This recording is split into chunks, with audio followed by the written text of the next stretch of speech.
Hey everyone, it is late at night and I am Norman. It is State of the Collection season. This video is part 2 of my State of the Collection series. I'm putting these in a State of the Collection playlist so you can find them easily.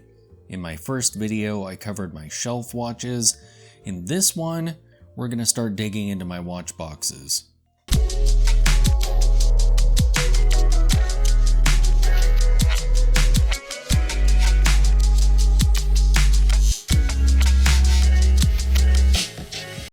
But before I begin, I need to explain how I have them organized.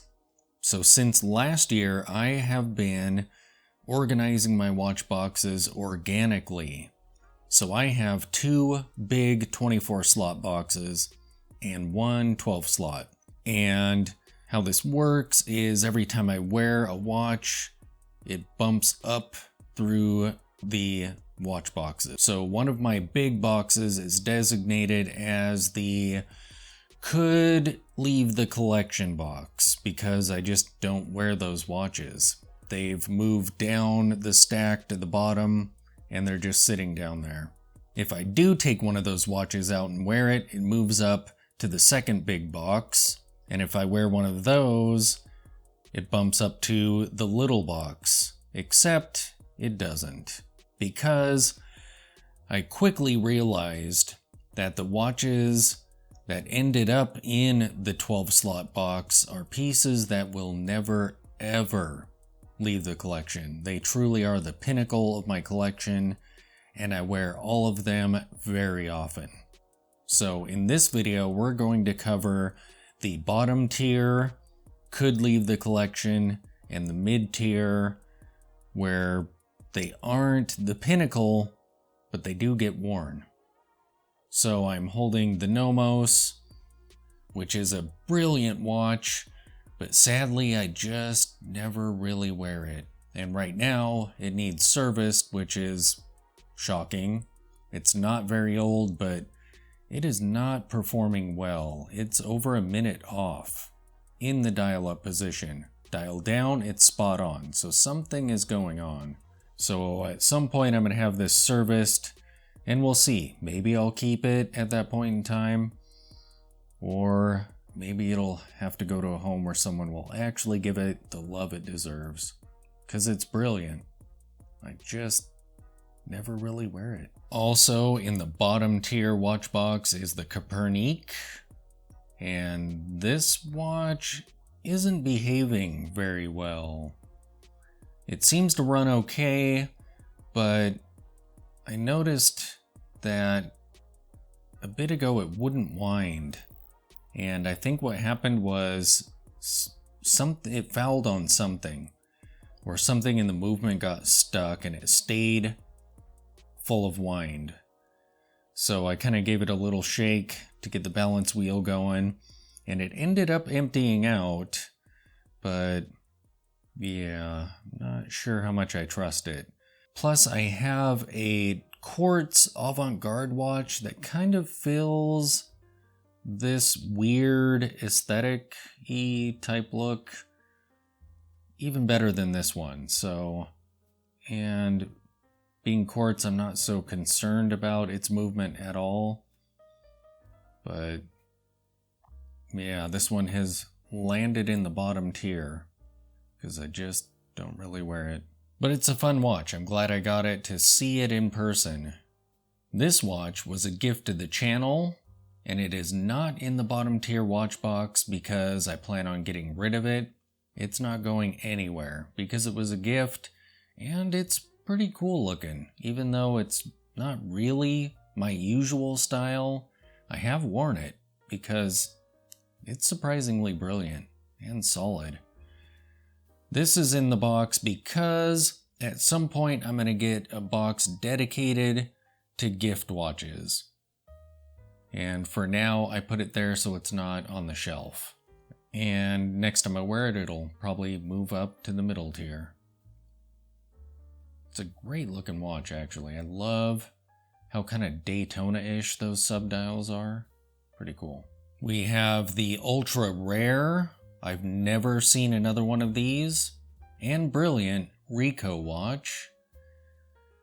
but I just don't wear it a ton, so it's ended up in the bottom tier watch box. And its battery is still going. I don't think I've ever changed the battery on this watch.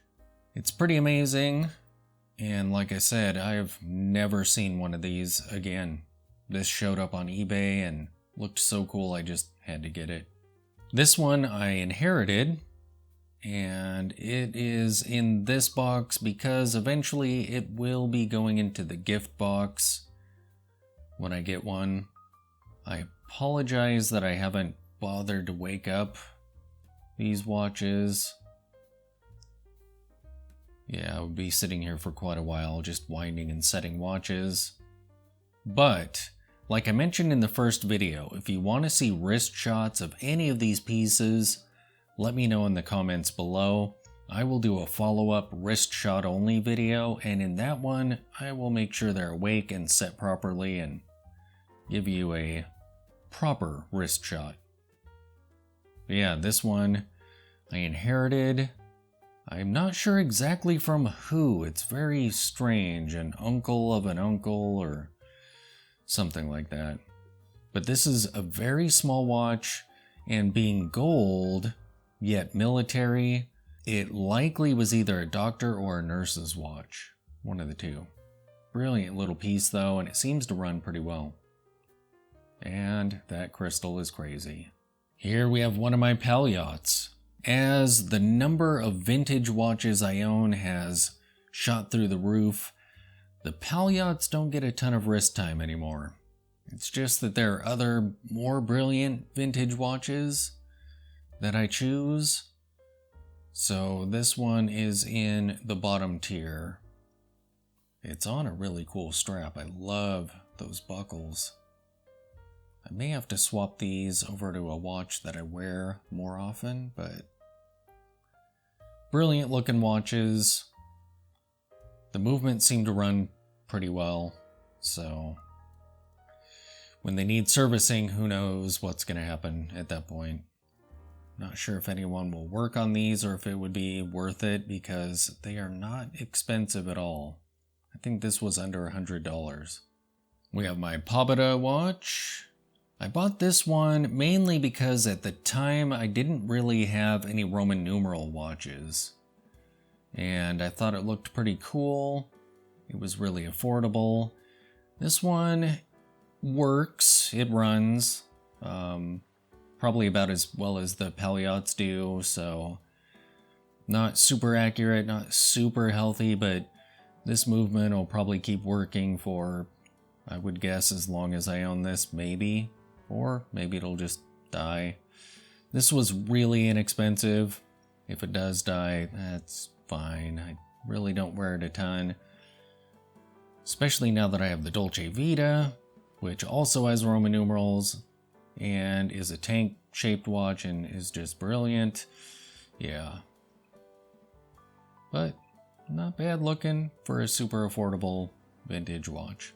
And the final watch in the bottom tier is my Nord Green, which is kind of like an affordable variant of the Nomos. It's kind of similar. I didn't realize that it had chrome markings, just like I didn't realize the Nomos does. Because in photos, obviously, the lighting is such that they're well lit. And if you look at this angle, the hands are nice and bright. But they vanish pretty quickly. I mean, look at that. They're just gone. However, this does have a fun crystal on it. And it's super thin. It is a great looking watch. Just like the Nomos, only more affordable. And quartz. Alright, now we're getting into some watches that I wear a decent amount. Not enough to be in the pinnacle watch box, but I kind of move them around within this watch box. So if I wear a piece, it moves forward, stuff like that. I'm weird. But at this point in time, they're kind of out of order, and I'm going in no particular order in showing them either. So here we have the Seagull, which is a brilliant looking watch. I am terrified of having to have it serviced at some point though. I have no idea how much watchmakers charge to service a chronograph.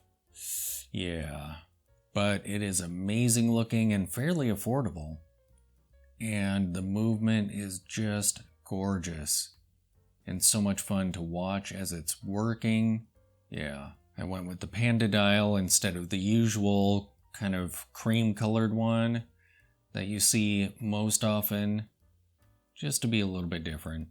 Here we have my other Palliot watch because I recently actually wore it for a day, so it moved up to the second tier. It is also on a matching strap like its sibling. Very cool.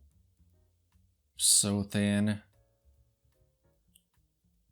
These are amazing looking watches, and this one was about $100. Yeah. Next up we have another watch that was a gift to the channel, the Titan. Ultra thin. It's kind of large for how thin it is, but I have worn this watch a few times. And when I get the gift watch box, it'll be going in there with the other gift pieces. Super cool watch. And it's on a deployant clasp. Very cool. The Benrus. Yes. The sad thing about this watch is how difficult it is to capture how amazing that dial is on video. You can kind of see it there a little bit. Yeah, it is really cool looking. It's like brushed metal. This watch is on the smaller side even for vintage, which I kind of like. Just an amazing piece. This came in as part of the trade challenge, and I traded the trade challenge for one of my Explorer homages. Yeah, I wear this one pretty often.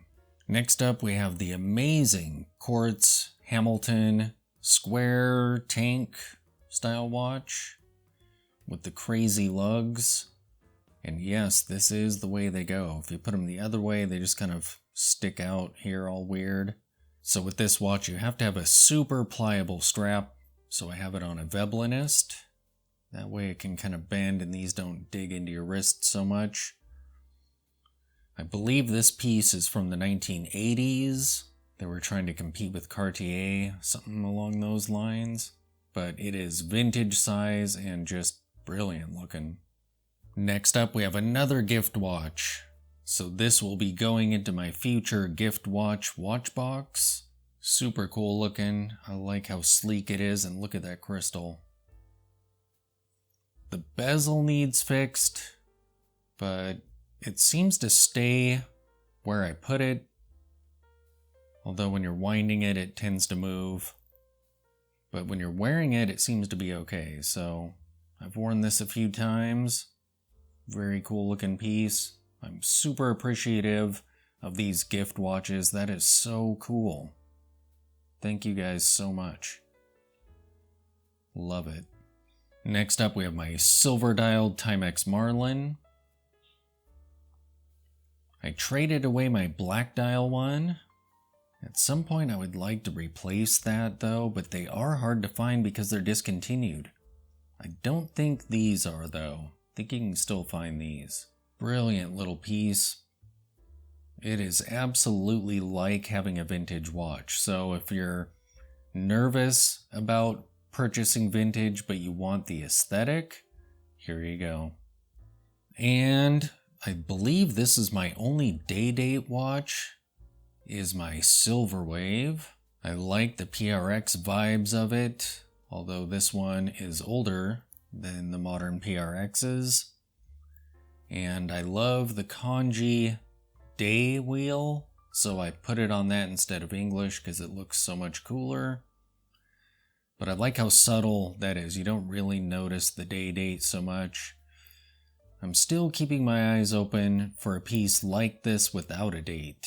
But the size is great. I love this watch.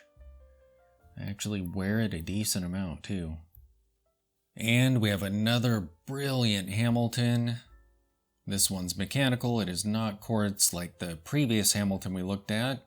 This piece is so amazing looking. I love the case shape. I love that crystal too. I forget exactly what I paid for this, but it wasn't too terrible. It was fairly affordable. Found it on eBay. Absolutely love this watch. I should upgrade its strap at some point, get it something a little fancy, but yeah. I also own a Citizen watch, and this also has kind of the PRX vibes to it.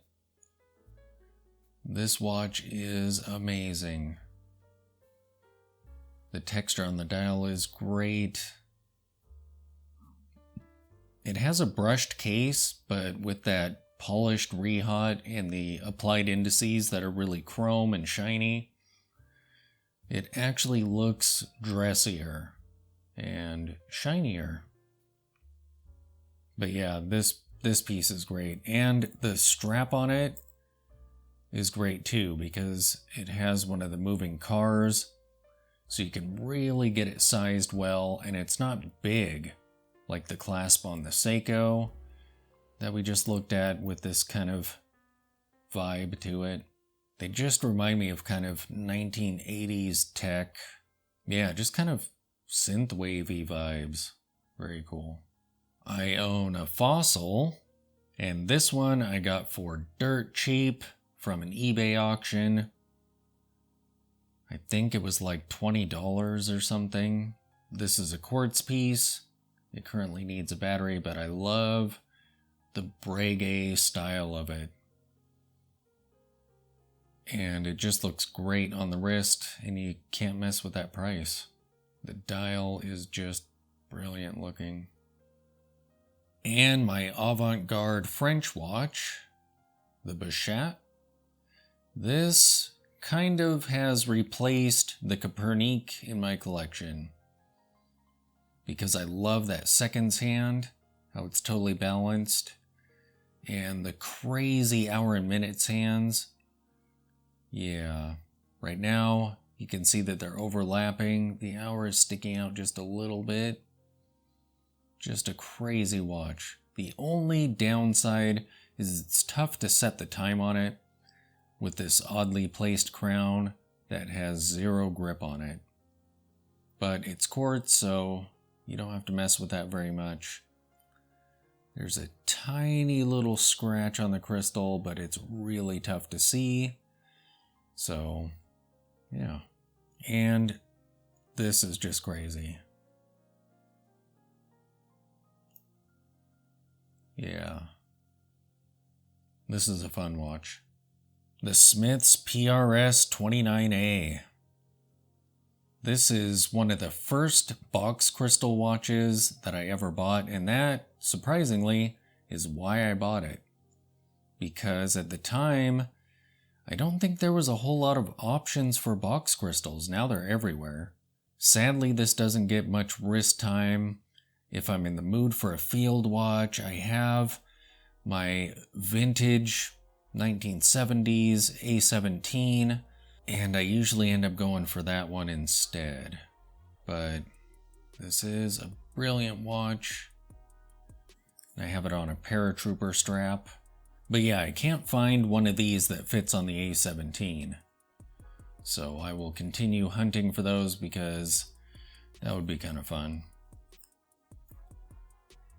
But yeah, brilliant watch. We have the Casio A700. This watch is so great. It's a bit thinner than an F91W, and the display is closer to the crystal, which is actually kind of cool looking when you see it for the first time. And this one is on the mesh strap. It's really tough to find these. I found this on Zumi's website, of all places, and they are no longer available on that site. I think you can find these with the standard bracelet though, but I just loved this look. And it has a light that actually works. I love this colorway. So cool. Next we have the Dan Henry on a Vario strap. That was a gift to the channel. That was so cool of them. And this strap is brilliant. Every now and then I'm in a weird mood and just want to wear a bund strap. And this one is just crazy. It's so tough, rugged, perfect with a leather jacket, and just looks brilliant on this particular watch. We have the Maven watch. I bought this in celebration of 2,000 subscribers to the channel, and I love this little watch. It's sort of like military Bauhaus, and I love the bead blasted case with a black leather strap. Just a really cool aesthetic. The hands they use are amazing. They're like brushed metal also, with the white seconds hand. I feel like this is a brand to keep your eyes on, because I saw some other designs they were doing that were kind of cool too. Yeah, this watch is awesome. Next up we have a Bulova that I bought from a friend of mine. This is a great looking watch. It currently needs a battery, so I'm gonna have to order one. But just look at that dial. It does have a date window. I'm not a date window fan, but this piece is really cool. It looks great on the wrist too. Next up we have my San Martin Explorer 1016 homage with the sterile dial. This piece looks larger than 36 millimeters, and I think it might actually be 37 millimeters if I remember correctly. It wears larger than the Everest, but it's a great piece to have as a purely tool 1016 homage, because the Everest is so nice. I probably wouldn't wear it like in super tooly situations, but this one I totally would. It's very solid. The bracelet is nice and quiet. So far it's been a great piece. I actually own a Gucci watch. This was a gift from a good friend of mine at church, who just out of the blue told me to hold my hand out and handed me this. I wore this during Halloween when I was dressed up as Caesar. Perfect watch for that costume. It's a little guy. Look at how thin it is. Yeah, so this will have to go into the gift watch box as well. Oh, and hey, we have another gift watch. This is the Juvenia, and it is brilliant. Look at that Bauhausy dial. I love those batten markers and how thin it is. This is an absolutely brilliant watch. Yeah, I love this piece. So cool. Just amazing. And we have the crazy Serica 5303. I absolutely love the aesthetics of this watch.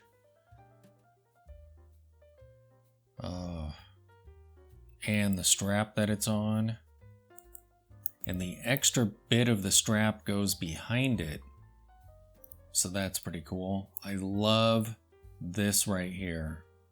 A mesh bracelet with an integrated end link. That is just amazing. I like the oversized crown. I did have to do the fix on this watch. It had crown issues, but ever since then it's been performing great. Now that I own the Armida though, that watch has been my go-to dive watch.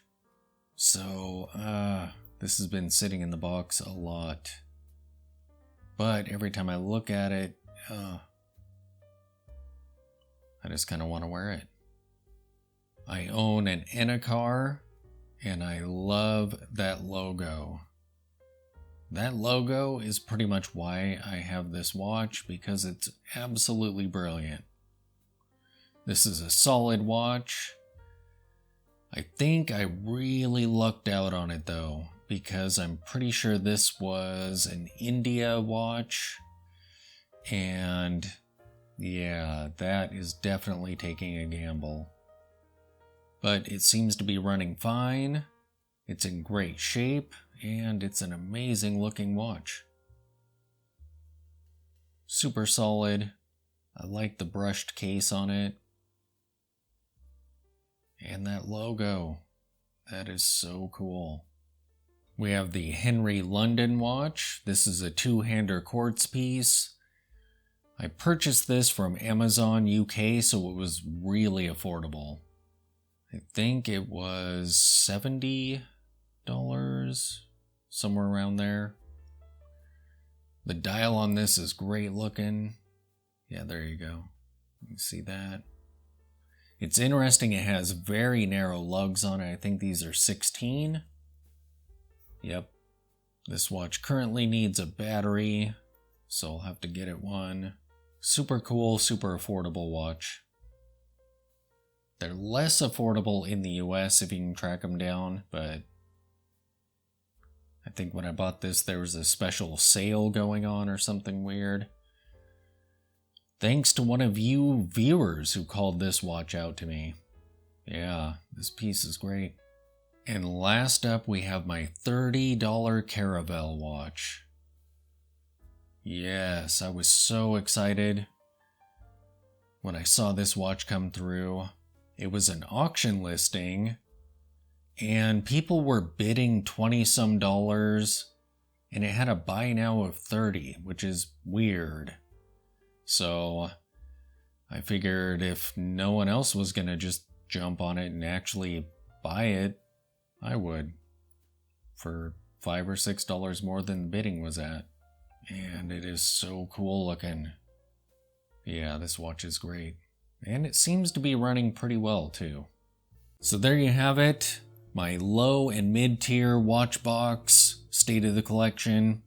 Keep your eyes open for the next video, where we will go over the watches that are not ever, for the foreseeable future, going to be leaving my collection.